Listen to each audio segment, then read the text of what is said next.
पुराने lieutenant governor थे वो सुनते थे, कितना काम होता था या नहीं होता था वो बात की बात है, लेकिन सुनने की जो आदत थी या सुनने का जो एक क्षमता था इन लेफ्टिनेंट गवर्नर्स में, यही एक चीज़ लोग जो है मिस कर रहे हैं डीके जोशी से, कि वो मिलते भी नहीं है, सुनते भी नहीं है।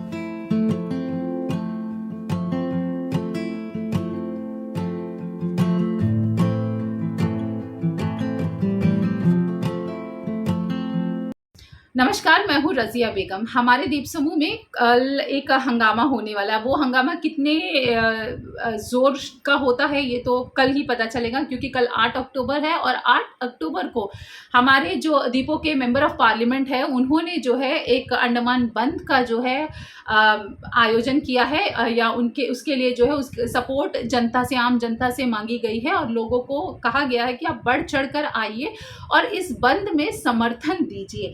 अब देखिए, आपको बखूबी मालूम है कि 3 दिन पहले सांसद के साथ क्या हुआ। जब वो मिलना चाहते थे लेफ्टिनेंट गवर्नर से, उनके ओएसडी को कॉल किया गया, मिलने नहीं दिया गया उन्हें, और किस तरह से हंगामे हुए। विष्णुपद रे जो है राजनिवास के गेट में बैठ गए, वहीं पे वो खाना खा रहे थे, उन्हें वॉशरूम इस्तेमाल करना था जिसके लिए उन्हें परमिशन नहीं दी गई। वो काफ़ी परेशान हुए, शाम तक बैठे रहे। फाइनली जो है चीफ सेक्रेटरी को आना पड़ा। फिर उनके कहने पे जो है विष्णुपद रे वहाँ से उठ कर गए। कार्यकर्ता जो है प्रोटेस्ट में उतरे, जाकर जो है आम जनता से दरख्वास्त कर रहे थे, शॉपकीपर से दरख्वास्त कर रहे थे कि आप शॉप बंद करिए। विष्णुपद रे हमारी मांगों को लेकर, आम जनता की मांगों को लेकर जो है प्रोटेस्ट में उतरे हैं और लेफ्टिनेंट गवर्नर से मिलना चाहते थे, लेकिन लेफ्टिनेंट गवर्नर उनसे नहीं मिले। तो अब 8 अक्टूबर, कई लोगों ने कहा कि 8 अक्टूबर का ही दिन क्यों चुना गया। देखिए, देवेंद्र कुमार जोशी यानी कि डीके जोशी जो हमारे द्वीप के लेफ्टिनेंट गवर्नर है, ये 14th लेफ्टिनेंट गवर्नर है हमारे द्वीप समूह के। और इनका अगर हम कहें तो 8 अक्टूबर 2017 को जो है उन्होंने शपथ ग्रहण किया था हमारे द्वीप समूह में एज ए लेफ्टिनेंट गवर्नर।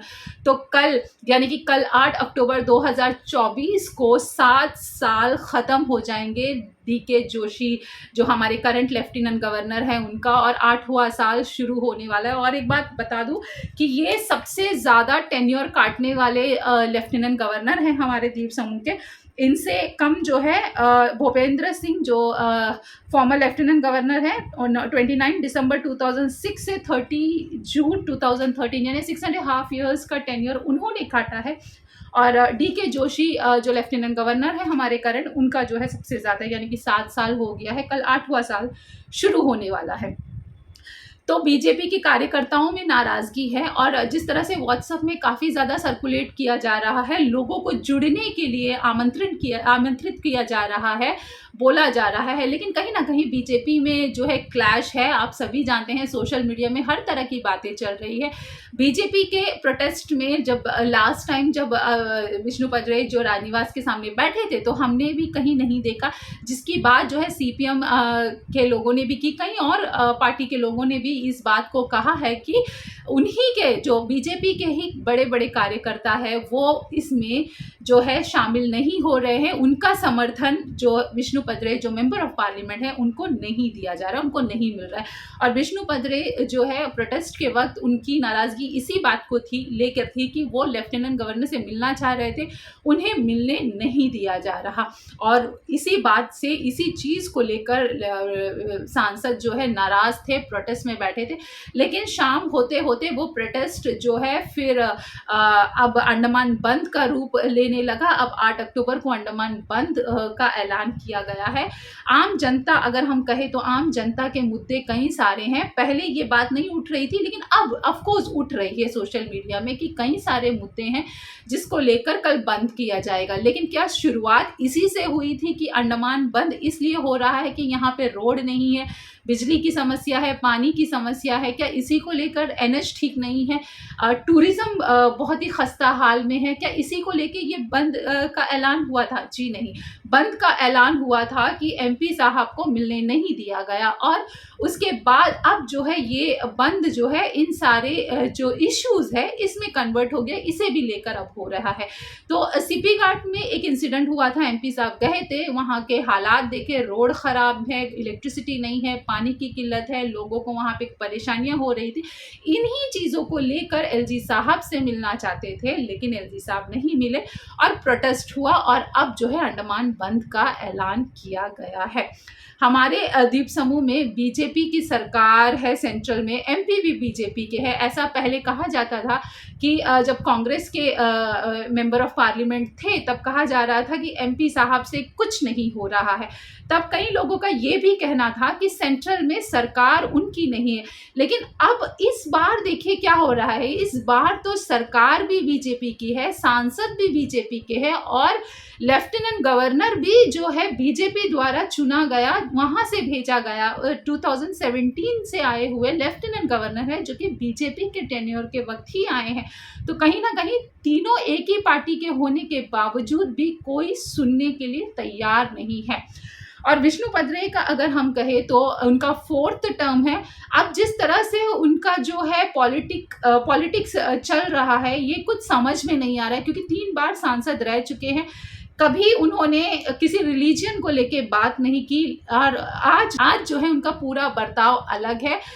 हम इस चीज़ को ऑफकोर्स मानते हैं कि उनके साथ जो हुआ राजनिवास के सामने वो गलत हुआ है। लेफ्टिनेंट गवर्नर उनसे नहीं मिले, क्योंकि वो एक अंडमान के पब्लिक रिप्रेजेंटेटिव, जनता द्वारा उन्हें चुनकर भेजा गया है। उन्हें वॉशरूम नहीं इस्तेमाल करने दिया गया, जो कि बहुत गलत है। उन्हें इस्तेमाल करने देना चाहिए था, लेकिन वॉशरूम इस्तेमाल करने नहीं दिया गया, उनसे नहीं मिला गया। तो ये कहीं ना कहीं उनके पद के गरिमा का जो है अगर हम कहें तो इंसल्ट है। ऐसा नहीं करना चाहिए था, मिल लेते लेफ्टिनेंट गवर्नर, कुछ नुकसान तो नहीं होता।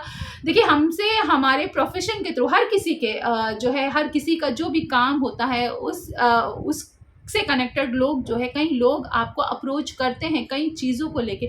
ज़रूरी नहीं है कि आप सबके लिए सॉल्यूशन दिला सके, लेकिन किसी के बात सुन लेने से कोई कमी तो नहीं हो जाएगी, कोई नुकसान तो नहीं हो जाएगा। अब अगर हम हमारे करंट लेफ्टिनेंट गवर्नर की बात करें तो इनका जो है इससे पहले जितने 13th लेफ्टिनेंट गवर्नर थे, उनका आप सभी सुनते होंगे, और हम सभी ने देखा भी है कि ये आम जनता से मिलते थे, इंटरेक्ट करते थे, पब्लिक हियरिंग होती थी, दरबार लगता था, और जो है स्कूल के स्टूडेंट्स के लिए जो है राजनिवास के गार्डन्स को खोला जाता था, यानी कि राजनिवास का गेट खोला जाता था ताकि स्कूल के बच्चे जो है वीकेंड में राजनिवास के जो अट्रैक्शन है, जो गार्डन्स हैं, उनको देखने के लिए आए। लेकिन ये हमारे जो करंट लेफ्टिनेंट गवर्नर है देवेंद्र कुमार जोशी, इनके आने के बाद जो है ये सब कुछ बंद हो गया है। अगर हम कहें तो 25 नवंबर 2017 यानी कि अक्टूबर के महीने में 8 अक्टूबर 2017 को लेफ्टिनेंट गवर्नर ने जो है शपथ ग्रहण किया था as a lieutenant governor Andaman Nicobar island, और 25 नवंबर 2017 को जो है स्कूल के बच्चों को परमिशन दिया गया था, वो गए थे और राजनिवास में अट्रैक्शन देखा गया था। पोर्टमोट स्कूल के बच्चे थे, गवर्नमेंट सीनियर सेकेंडरी स्कूल पोर्टमोट, और उसके बाद जो है पब्लिक हियरिंग जो है एंड इंटरेक्शन सेशन रखा गया था 28 अप्रैल 2018 को कार निकोबार में ट्राइबल कम्युनिटी के लोगों के साथ में, जिस वक्त जो है सांसद विष्णु पदरे ही थे। और कई वक्त के बाद जो है 13 जुलाई 2018 को पब्लिक हियरिंग के लिए कॉल किया गया था, लेकिन उस वक्त भी जो है कई लोगों को जो है लेट हो गया ये कहकर जो है अंदर जाने नहीं दिया गया। उसके बाद जो है काफ़ी वक्त तक कोई भी पब्लिक हियरिंग नहीं हुई। फिर एक live phone in public hearing का जो है प्रोग्राम रखा गया। पूरा राजनिवास में सिस्टम राजनिवास के सेक्रेटेरिएट में पूरा सिस्टम सेटअप किया गया, ताकि जो बुजुर्ग है, जो उम्र दराज लोग हैं, जो बीमार है, और जो दूर दराज में रहने वाले लोग हैं जो राजनिवास नहीं आ सकते, उनसे जो है ऑनलाइन लाइव जो है उनकी जो परेशानियां हैं, ग्रीवांसेस सुनी जाए और उसके लिए सोल्यूशन दिया जाए। ये इनिशिएटिव भी लेफ्टिनेंट गवर्नर ने लिया था और उस वक्त काफ़ी अप्रिशिएट किया गया था। इसी लेफ्टिनेंट गवर्नर ने ये इनिशिएटिव लिया था जून 2019 को जो है ये इनिशिएटिव लिया गया था फर्स्ट टाइम, और उसके बाद ये भी ख़त्म। तो अब देखिए हमारे यहाँ पे 13 लेफ्टिनेंट गवर्नर आए और गए, और हर किसी का जो है पब्लिक हियरिंग हमने देखा है, हमने सुना है। लेकिन हमारे जो करंट लेफ्टिनेंट गवर्नर हैं, इनका ना ही पब्लिक हियरिंग होता है, ना लोगों से मिलते हैं, ना लोगों की बातें सुनते हैं। आम जनता की तो छोड़िए, पॉलिटिकल पार्टीज़ या जो एनजीओज़ वाले हैं, कोई भी रिप्रेजेंटेटिव हो हमारे द्वीप समूह के, किसी के साथ भी ये लेफ्टिनेंट गवर्नर नहीं मिलते, और 8वां साल इनका शुरू हो रहा है। देखिए अगर हम विष्णु पदरे की बात करें तो हमारे जो सांसद है, इनका ऐसा नहीं है कि ये पहली बार है किसी लेफ्टिनेंट गवर्नर से क्लैश होना। जगदीश मुखी के वक्त भी यही हाल था, भूपेंद्र सिंह के वक्त भी यही हाल था, क्योंकि पीएचसी चौलदारी का जब इनॉग्रेशन हो रहा था 1 मार्च 2012 में, उस वक्त भी जो है काफ़ी इश्यूज़ हुए थे। और जब इनॉग्रेशन के वक्त ही जो है एक कोल्ड वॉर जैसा नज़र आ रहा था विष्णु पदरे और भूपेंद्र सिंह का, क्योंकि हम वहाँ पे उपस्थित थे, वहाँ पे स्टेज में ही एमपी साहब ने काफ़ी कुछ कहा था। तो उस वक्त के लेफ्टिनेंट गवर्नर थे भूपेंद्र सिंह, और जगदीश मुखी के वक्त भी हम सभी को मालूम है कि क्या क्या हुआ था, किस तरह से पानी बिजली की समस्या तब भी थी और रोड की समस्या तब भी थी। लोग रोड में उतरे थे, प्रोटेस्ट हुआ था और उन्हें यहाँ से हटाया गया, और आज भी यही है। कहीं ना कहीं ये प्रोटेस्ट, ये हंगामे जो राजनिवास के सामने कल होने वाले हैं या होंगे, अंडमान बंद का जो ऐलान हुआ है, इसमें बीजेपी के कई कार्यकर्ता यही कह रहे हैं कि हम समर्थन नहीं देंगे। कईयों का समर्थन हमें नज़र भी नहीं है आया। जब प्रोटेस्ट हुए थे तो बीजेपी के सीनियर लीडर्स हमें नज़र नहीं आए, और हाल फिलहाल में जो है किसी भी तरह से कोई भी अपडेट्स हमें कहीं से भी नहीं मिला है। एक as a member of parliament, as a जनता के रिप्रेजेंटेटिव, उनके साथ जो हुआ वो गलत हुआ है, इसमें कोई दो राय नहीं है कि उन्हें वॉशरूम इस्तेमाल करने नहीं दिया गया, उनसे लेफ्टिनेंट गवर्नर मिलते नहीं, ये गलत है, ये हम सभी जानते हैं। लेकिन उनको उनके ही पार्टी का समर्थन नहीं मिल रहा है, ये बहुत बड़ी चीज़ है। और अब कल 8 तारीख है, 8 अक्टूबर है, 8वां साल शुरू होने वाला है DK जोशी जो हमारे करंट लेफ्टिनेंट गवर्नर है उनका। तो देखना होगा कि कल अंडमान बंद का जो ऐलान किया गया है सवेरे 6 बजे से 2 बजे तक, क्योंकि जो पोस्टर्स आ रहे हैं जिसमें कहीं पे 2 बजे लिखा है, कहीं पे 3 बजे लिखा है, तो ये देखना होगा कि 2 बजे तक होता है या 3 बजे तक होता है, या आम जनता का कितना समर्थन और सहयोग जो है उनको मिलता है इस बंद के लिए। क्योंकि बंद का रीज़न कुछ और था, लेकिन अब वो कन्वर्ट हो गया है कि आम जनता की समस्याएं हैं, रोड, पानी, बिजली। देखिए रोड की क्या हाल है, ये कहने की ज़रूरत नहीं है, आप सभी जानते हैं। बिजली घर पे रहती नहीं है, हर वक्त जो है इलेक्ट्रिसिटी इशू रहता है, पानी की समस्या आप सभी जानते हैं। NH का रोड कुछ कहने के लिए नहीं। तो समस्याएं ऐसे नहीं हैं कि आज शुरू हुआ है, कई सालों से चलता आ रहा है। जगदीश मुखी के वक्त में, भूपेंद्र सिंह के वक्त में भी सांसद विष्णु पदरे ही थे, तब भी इसी तरह का प्रोटेस्ट हुआ था कि रोड जो है नहीं है, पानी की समस्या है, और उस वक्त के लेफ्टिनेंट गवर्नर को हटाया गया। तो आज भी यही समस्या है। तो ऐसा नहीं है कि ये हाल फिलहाल में शुरू हुआ है। 2006 में भी हमने यही देखा, उससे पहले भी हमने देखा, 2024 में भी हमने यही देखा है।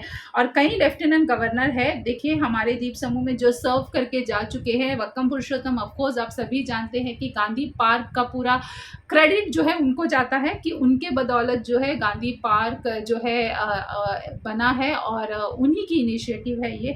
उसी तरह से कई और लेफ्टिनेंट गवर्नर है, IP Gupta sir, he was a gem kind of a person, हम भी मिले हैं और बहुत अच्छे हैं। NN झा सर, नागेंद्र नाथ झा, ये भी अंडमान को सर्व करके जा चुके हैं। और हर किसी का टेन्योर अगर हम देखें, कंपानी ML कंपानी सर हो, सुरजीत सिंह बरनाला, रंजीत सिंह दयाल, रोमेश भंडारी, रामचंद्र राम कापसे, ये सारे लेफ्टिनेंट गवर्नर ए.के. सिंह सबका टेन्योर जो है 2, 3, 4 साल के अंदर जो है ख़त्म हुआ है। सब आए, सर्व करे, चले गए। तो कहीं न कहीं हमारे द्वीप समूह में ये रिकॉर्ड है, अभी तक का रिकॉर्ड है कि डी.के. जोशी सबसे ज़्यादा टेन्योर काटने वाले लेफ्टिनेंट गवर्नर है। और अब जो है 8वां साल जैसे शुरू हो रहा है, लोगों में नाराज़गी भी इसी चीज़ को लेके है कि आखिरकार आप कर क्या रहे हो? आप क्यों मिलते नहीं हो? चाहे वो प्राइवेट सेक्टर के लोग हो, चाहे गवर्नमेंट सेक्टर के लोग हो, या अगर आप कहें तो पॉलिटिकली कोई हो, हर किसी में के अंदर यही नाराज़गी है कि आखिरकार लेफ्टिनेंट गवर्नर मिलते क्यों नहीं। देखिए, हम ये कहना चाहते हैं कि हम भी लास्ट राजनिवास 2018 में जब नेशनल प्रेस डे होता है तभी हम गए थे और तभी मुलाकात हुई थी, इंटरेक्शन हुआ था। उसके बाद 2018 के बाद तो अब तक कोई इंटरेक्शन वगैरह वैसे कुछ भी नहीं है। हम अब मीडिया की तो छोड़ ही दीजिए, किसी से नहीं मिलते लेफ्टिनेंट गवर्नर। तो कहीं ना कहीं इन्हीं चीज़ों को लेके लोगों के अंदर नाराज़गी है। और एक जो बैठा हुआ है कि लेफ्टिनेंट गवर्नर सिर्फ गोल्फ और फिशिंग के लिए जाते हैं, आम जनता की समस्याओं से उनको कोई मतलब नहीं है। तो हम यही कहना चाहते हैं कि लेफ्टिनेंट गवर्नर जो है या कोई भी हो, हम हर किसी के प्रॉब्लम्स को सॉल्व नहीं कर सकते, लेकिन किसी की बात अगर सुन लेते हैं और अगर उनको उससे दिलासा मिल जाती है तो सुनने में बुराई नहीं है। हर कोई सुनता है। अंडमान में जो है राजनिवास में पब्लिक हियरिंग होती थी, दरबार लगता था, लोग जाते थे, बोलते थे परेशानियां, और जो पुराने लेफ्टिनेंट गवर्नर थे वो सुनते थे। कितना काम होता था या नहीं होता था वो बात की बात है, लेकिन सुनने की जो आदत थी या सुनने का जो एक क्षमता था इन लेफ्टिनेंट गवर्नर्स में, यही एक चीज़ लोग जो है मिस कर रहे हैं डी.के. जोशी से, कि वो मिलते भी नहीं है, सुनते भी नहीं है। अब देखना होगा कि कल के प्रोटेस्ट में क्या होता है। सांसद विष्णु पदरे आगे क्या मूव करते हैं, क्या चाल चलते हैं, क्या उनका अगला स्टेप होता है, या डी.के. जोशी जो करंट लेफ्टिनेंट गवर्नर है वो उनका क्या मूव होता है। क्योंकि अब सोशल मीडिया में तो कई सारे पोस्ट वायरल भी हो रहे हैं कुछ फोटोग्राफ के साथ कि लेफ्टिनेंट गवर्नर बहुत जल्द चेंज होने वाले हैं। तो देखना होगा कि डी.के. जोशी जो करंट लेफ्टिनेंट गवर्नर है वो चेंज होते भी हैं या नहीं, क्योंकि सरकार बीजेपी की है, एमपी बीजेपी के हैं, और 2017 में डी.के. जोशी यहाँ अपॉइंट हुए तो वो भी जो है बीजेपी सरकार द्वारा चुना गया लेफ्टिनेंट गवर्नर है। तो देखते हैं कि बीजेपी अपने ही चुने हुए लेफ्टिनेंट गवर्नर को हटाते हैं सिर्फ सांसद के कहने पे, या कंटिन्यू करते हैं। तो आने वाला वक्त ही बताएगा। तो कल का दिन जो है पूरा ओवरऑल क्या होने वाला है, हमारी नज़र रहेगी। हम भी देखेंगे कि कल आखिरकार होने क्या वाला है। ये बंद जो है सक्सेसफुली होता है या फेल होता है, क्योंकि बीजेपी के लोग ही समर्थन प्रॉपर तरीके से नहीं दे रहे हैं। तो ये तो कल ही पता चलेगा कि आखिरकार होने क्या वाला है। हमारी भी नज़र रहेगी, आप भी हमारे साथ जुड़े रहिए।